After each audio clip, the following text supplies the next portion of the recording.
We're going to talk about fall prevention when it comes to osteoporosis.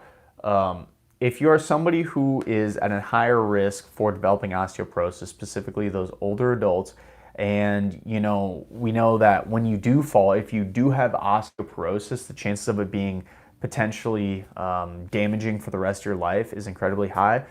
I wanted to also tag in some fall prevention stuff as well.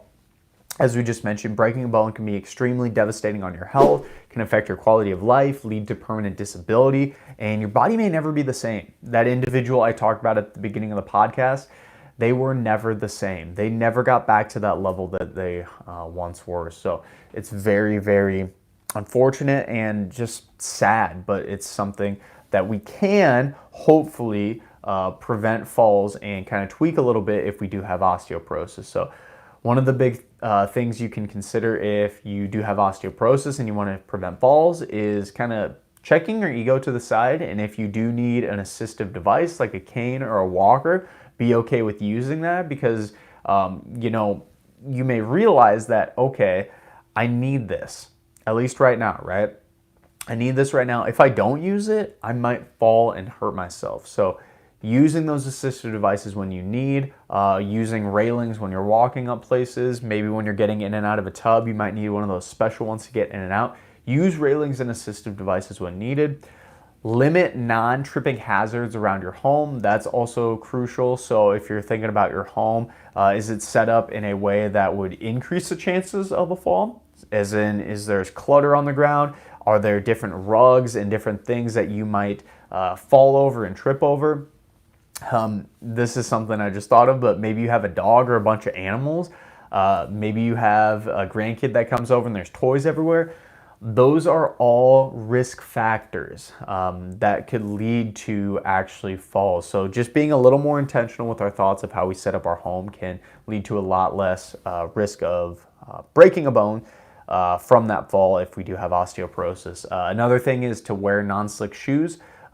Certain flooring also I would be aware of. So, stuff that's kind of like linoleum, different floors, even really glossy hardwood floors can be very, very slick, especially if you're wearing socks or something. So make sure you have proper shoes on, or just go barefoot if you can tolerate that. In the bathroom where it's wet, obviously that's a huge fall risk. So just being extra careful around those areas. One of the things I always talk about when it comes to reducing falls in elderly is actually to give yourself extra time when planning and going from different activities, right? So we often try to plan a certain amount of time per day, like, oh, it takes me an hour to get from the grocery store to the post office and do X, Y, Z. But the thing is, if you're at an increased risk of falling because you can't move as well, you can't move as quickly in your life anymore, guess what? You might start rushing things. You might start stumbling over things because you're trying to get things done because you didn't give yourself enough time. So just give yourself extra time, give yourself a little bit of extra cushion. It can go a long way in decreasing your stress of needing to get all these things done super, super quickly. Keeping physically active, as we just discussed in the previous discussion on treatments. Balance and strength is crucial, and the only way to improve your balance and strength is by continually strengthening your body through resistance training, difficult activities, challenging your balance. All these different things we know can help us, but we just need to be a little more intentional and try to incorporate those routines into our life. And this isn't to go to say, oh, Logan, you just said if I have a cane or walker, I should be using that to walk around. Yes, for the most part, yes, you should. Use those assistive devices. But at the same time, you also need to try to be pushing your boundaries a little bit more. You need to try to be improving your overall independence without those things. So under a controlled setting, maybe you have an exercise professional with you, maybe you have a physical therapist trying to work with you of walking without using a cane.